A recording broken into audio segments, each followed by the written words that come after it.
اعوذ باللہ من الشیطان الرجیم بسم اللہ الرحمن الرحیم الصلاۃ والسلام علیک یا سیدی یا رسول اللہ وعلی ازواجک و اصحابک و آلک یا سیدی یا حبیب اللہ۔ الحمدللہ لاہور شہر سے یہ 15واں پروگرام ہے اللہ کی صفات اور مردے کے عنوان سے۔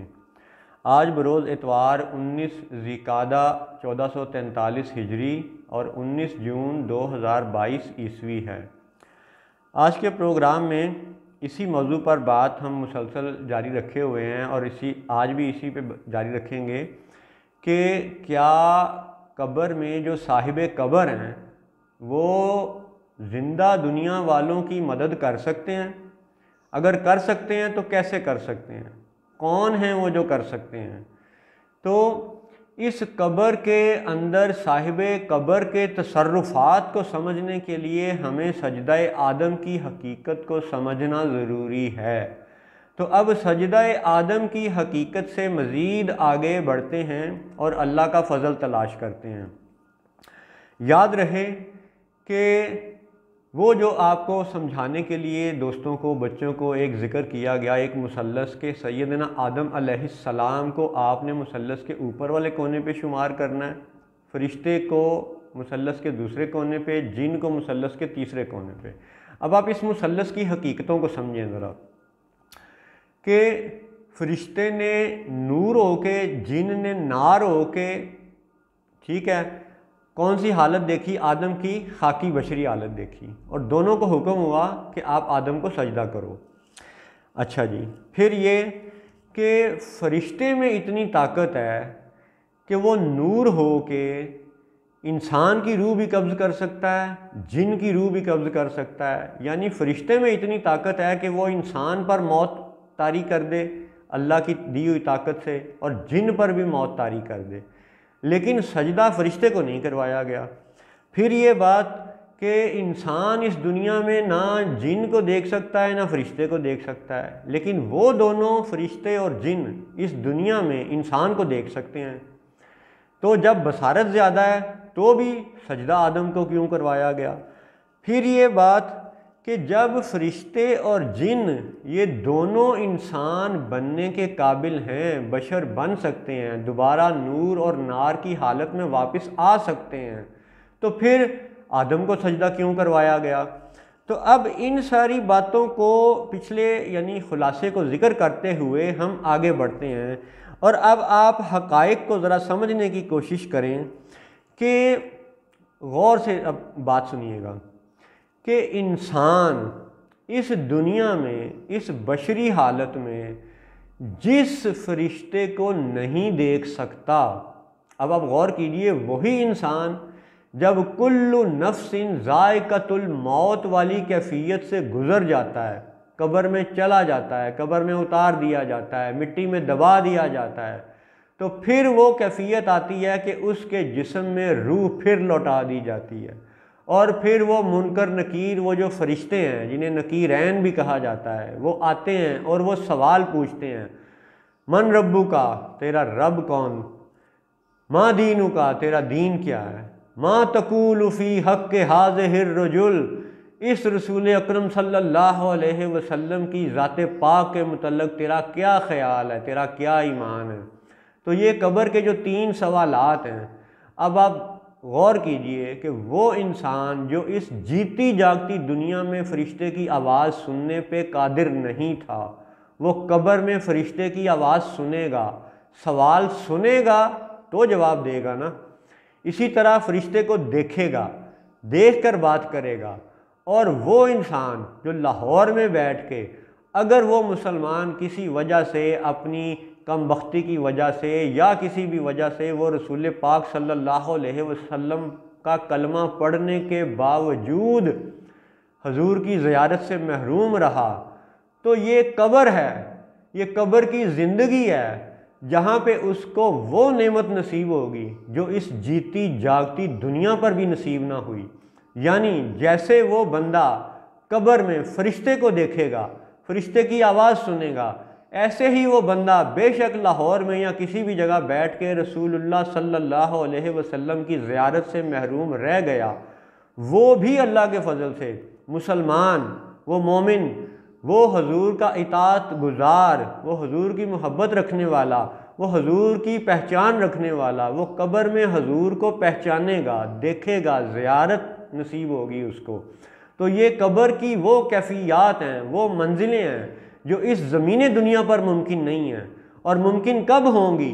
جب وہ کل نفس ذائقۃ الموت والی کیفیت سے گزر کے اگلی زندگی میں چلا جائے گا۔ اب فرق یہ ہے کہ ہمارے جو کچھ نام نہاد ایلومیناتی اداروں کے پڑھے لکھے لوگ ہیں، ٹھیک ہے، جو اپنے آپ کو بڑا ایلومیناتی یعنی روشن خیال کرتے ہیں، اور حقیقت یہ ہے کہ موت کے بارے میں ان کا تصور اقبال نے بڑا خوبصورت شعر میں بیان کر دیا کہ موت کو سمجھے ہیں غافل اختتام زندگی، یہ ہے شام زندگی صبح دوام زندگی، کہ یہ جو جس موت کو ہم خاتمہ سمجھ رہے ہیں، یہ خاتمہ نہیں ہے، یہ اس دنیاوی زندگی کی شام ہے، اور اگلی جو دائمی زندگی ہے اس کی یہ صبح ہے، صبح دوام زندگی، یعنی وہ دائمی زندگی کی صبح ہے۔ کل نفس ذائقۃ الموت، صبح دوام زندگی ہے، اگلی زندگی کی صبح ہے۔ تو جب وہ اگلی زندگی کی صبح ہوگی، اللہ کے ہاں یعنی اللہ کی بارگاہ میں دعا ہے کہ ہم سب کے لیے وہ خیر کا وقت آئے، ایمان کا وقت آئے، حالت ایمان میں ہی یہ ساری کیفیت ہو۔ تو دعا ہے کہ اللہ تعالیٰ دنیا میں بھی ہمیں اپنی پناہ میں رکھے، اور نزا کے وقت رسول پاک صلی اللہ علیہ وسلم کا کلمہ نصیب ہو، قبر میں حضور کی پہچان اور زیارت نصیب ہو، حشر میں حضور کی شفاعت نصیب ہو۔ تو اب آپ بات سمجھیں کہ قبر کے اندر مردے کے تصرفات کیسے بڑھ جاتے ہیں۔ سنیں، سمجھیں، دنیا میں بندہ فرشتے کو نہیں دیکھ سکتا، نہیں سن سکتا، لیکن قبر میں وہ فرشتے کو دیکھے گا، سنے گا۔ تبھی تو من ربو کا، ما دینو کا، ما تقول فی حق ھذہ الرجل، قبر کے ان سوالوں کا جواب دے گا۔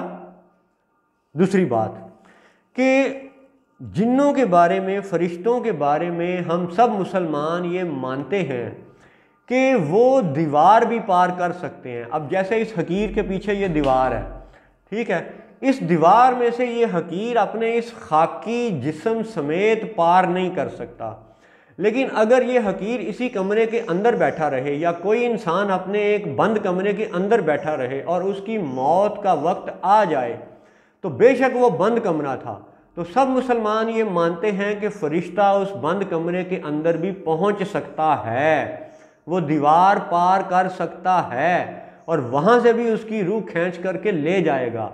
جسم و روح کی جدا ہو جانے کی کیفیت کو جو دنیاوی موت کہتے ہیں، تو وہ دنیاوی موت کل نفس ذائقۃ الموت، نفس پر طاری ہو جائے گی، روح پر طاری نہیں ہوگی۔ روح کی بات ہم آئندہ اور مزید انشاءاللہ کریں گے، لیکن اب آپ بات یہ سمجھیں کہ انسان ایک بند کمرے میں تھا، فرشتہ دیوار پار کر کے آیا اور روح کھینچ کر کے لے گیا، اور وہ جو روح اور وہ جو فرشتہ، وہ دونوں اس دیوار کے پار جا سکتے ہیں۔ سمجھ آئی بات کی؟ روح اور فرشتہ دونوں دیوار کے آر پار جا سکتے ہیں، اور حدیث پاک سے اور بہت سی روایتوں سے یہ بھی معلوم ہوتا ہے کہ جن بھی ایسی چیزوں میں سے پار ہو سکتے ہیں۔ وہ ٹھیک ہے کہ اس کے یعنی کچھ فرق ہے فرشتے کا اور جن کا، ابھی یہ ہمارا موضوع نہیں ہے، لیکن ہمارا موضوع اس وقت یہ ہے کہ کیا قبر کے اندر صاحب قبر تصرف کرنے پر قابل ہے، اس جیتی جاگتی دنیا پر اثر رکھنے کے قابل ہے؟ تو اس حقیقت کو سمجھنے کے لیے ہم سجدہ آدم سے بات کر کے آ رہے ہیں کہ فرشتہ اور جن دونوں انسان بننے پہ قابل، دونوں واپس اپنی حالت میں آنے کے قابل، ٹھیک ہے، اور وہ دیوار پار کرنے کے قابل۔ تو اب آپ دیکھیں کہ انسان کی جو روح ہے، اس روح کے وقت کے حساب سے ٹوٹل آپ کو 3 مرحلے ملیں گے۔ جیسے ہم مثلث کی بات کر رہے ہیں، آدم، فرشتہ، جن، اسی طرح جو انسان کی روح ہے اس کے بھی وقت کے لحاظ سے آپ کو 3 مرحلے نظر آئیں گے۔ اب آپ سوچیں کہ سب سے پہلے ہم سب کی عالم ارواح میں روحیں موجود تھیں۔ اللہ تعالیٰ نے جب تخلیق فرمایا، اللہ اور رسول ہی بہتر جانتے ہیں، اور جب روحیں تخلیق ہو گئیں تو وہ سب روحیں، اس حقیر کی روح، آپ سننے والوں کی روح، ہم سب کی روحیں عالم ارواح میں موجود تھیں، لیکن وہاں سے ہم نہ اپنے ماں باپ، نہ بھائی، نہ دادا دادی، نہ کسی کی دنیاوی زندگی میں ہم تصرف نہیں کر رہے تھے، وہ ایک الگ دنیا تھی۔ پھر جب اللہ نے ہمارے ماں باپ کے اس سلسلے سے ہماری روح کو اس ماں کے بطن میں بھیجا اور پھر ہم دنیا میں پیدا ہوئے، تو ہمارا یہ جسم جیتا جاگتا شمار ہونے لگ گیا۔ یعنی اس مٹی کے پتلے کو زندگی تب ملی جب اس کے اندر روح آ گئی۔ اگر اس مٹی کے پتلے میں روح نہ آئے تو ایسا بھی ہے کہ مردہ بچے بھی ماں کے بطن سے پیدا ہوتے ہیں، کیونکہ ان میں روح نہیں پھونکی گئی، ٹھیک ہے؟ تو مردہ لوتھڑا بھی پیدا ہوتا ہے۔ یعنی یہ لوتھڑا، یہ مٹی کا خاکی مادی جسم زندگی پاتا ہی تب ہے جب اس کے اندر روح آ جاتی ہے۔ اس کا مطلب ہے کہ اس خاکی مادی پتلے کی اصل زندگی مٹی کی نہیں ہے، روح کی وجہ سے ہے۔ جب روح آئی یہ جسم زندہ ہو گیا، جب روح نکلی یہ جسم مردہ کہلایا۔ لیکن آپ غور کریں کہ موت روح کے لیے نہیں ہے، ٹھیک ہے؟ اب آپ پھر سمجھیں، روح کی 3 وقتوں کی کیفیت ہوئی، ایک عالم ارواح، ایک عالم دنیا، یعنی اس وقت ہم یہ عالم دنیا میں موجود ہیں، پھر تیسری قبر اور برزخ کی کیفیت۔ تو اب آپ ان تینوں وقتوں میں دیکھیں کہ عالم روح سے روح اس دنیا میں تصرف کرنے عموماً نہیں آتی۔ جب روح اس جسم میں آ جاتی ہے تو یہ خاکی مادی پتلا آپ کے سامنے جسم اور روح کا مرکب بیٹھا ہوا ہے، لیکن یہ پتلا اس دیوار کو پار نہیں کر سکتا، جبکہ فرشتہ پار کر سکتا ہے۔ تو اب آپ تیسری کیفیت سمجھیں، جب یہ جسم فوت ہوا اور اس کو مٹی میں دبا دیا گیا اور روح دوبارہ جسم میں لوٹا دی گئی، اور پھر 3 سوالات ہوئے کہ تمہارا رب کون ہے، تمہارا دین کیا ہے، اس رسول اکرم صلی اللہ علیہ وسلم کی ذات کے متعلق تمہارا کیا کہنا ہے۔ تو ان تینوں سوالات سے یہ ثابت ہے کہ قبر کی زندگی ہے۔ تو جب قبر کی زندگی ہے تب یہیں سے آپ اس بات کو سمجھیں کہ انسان دنیا میں فرشتے کو دیکھ نہیں سکا، لیکن قبر میں فرشتے کو دیکھے گا۔ یعنی قبر میں ایک عام مسلمان کے تصرفات بڑھ گئے، اس کی سماعت بڑھ گئی، اس کی بصارت بڑھ گئی۔ دنیا میں فرشتے کو نہیں دیکھتا تھا، قبر میں وہ دیکھے گا۔ ایسے ہی وہ فرشتے جو اس زمین دنیا پر یہ دیوار پار کر سکتے ہیں اور انسان پار نہیں کر سکتا، تو پھر اگر سجدہ آدم میں فرشتوں نے انسان کو سجدہ کیا تو اس کا مطلب ہے کہ انسان اپنی خوبیوں اور صفات سمیت اللہ کے فضل سے فرشتوں سے زیادہ اختیار رکھتا ہے، زیادہ علم و قدرت رکھتا ہے۔ اسی لیے تو مسجود ملائکہ ہے۔ یعنی اگر فرشتوں نے آدم کو سجدہ کیا اور فرشتہ کب یہ دیوار پار کر سکتا ہے، تو اس کا مطلب ہے کہ اللہ نے قیامت سے پہلے قبر کی منزل رکھی ہی اس لیے ہے کہ انبیاء و صالحین کی شان کو دنیا والوں پر ظاہر کر دیا جائے کہ قبر میں ان کے تصرفات اس طرح بڑھ جاتے ہیں کہ یہ فرشتے کو بھی دیکھتے ہیں اور یہ قبر کی دیوار سے بھی پار جا سکتے ہیں، کیونکہ یہ مسجود ملائکہ ہیں۔ اور اگر مسجود ملائکہ سے بہتر نہ ہو تو پھر سجدے کی حقیقت ہی کچھ نہ ہوئی۔ یعنی اگر سجدہ آدم پر ایمان لانا ہمارے ایمان کا حصہ ہے تو پھر یہ ماننا پڑے گا کہ بندہ مومن کی شان فرشتوں سے بڑھ کے ہے، اور اگر فرشتہ دیوار پار کر سکتا ہے تو انبیاء و صالحین اولیاء اللہ قبر کی دیوار بھی پار کر سکتے ہیں اور اپنی اس قبر کی دیوار پار کر کے اس زمین دنیا پر تصرفات کے اہل ہیں۔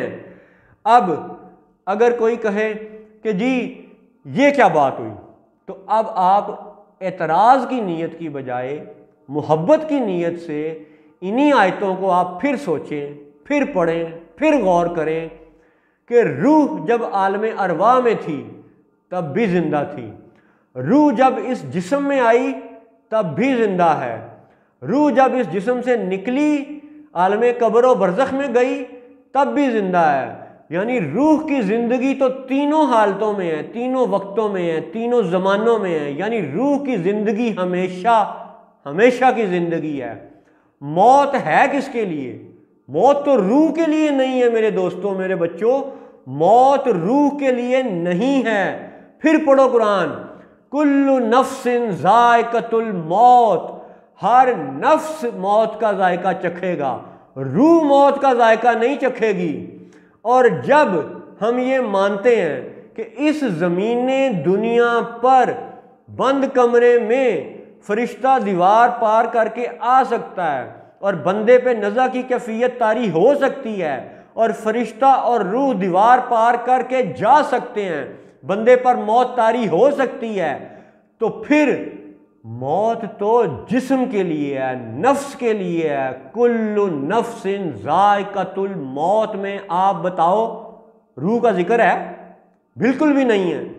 یعنی موت روح کے لیے نہیں ہے۔ اور جب موت اس بند کمرے کی دیوار سے نکل سکتی ہے تو قبر کی دیوار اس روح کے لیے کیا حیثیت رکھتی ہے؟ یہ ہے سجدہ آدم کی حقیقت، یہ ہیں قبر کے تصرفات۔ اور اللہ نے چاہا تو انشاءاللہ اگلے پروگرام میں ان حقیقتوں پر مزید بات کریں گے۔ السلام علیکم ورحمۃ اللہ وبرکاتہ۔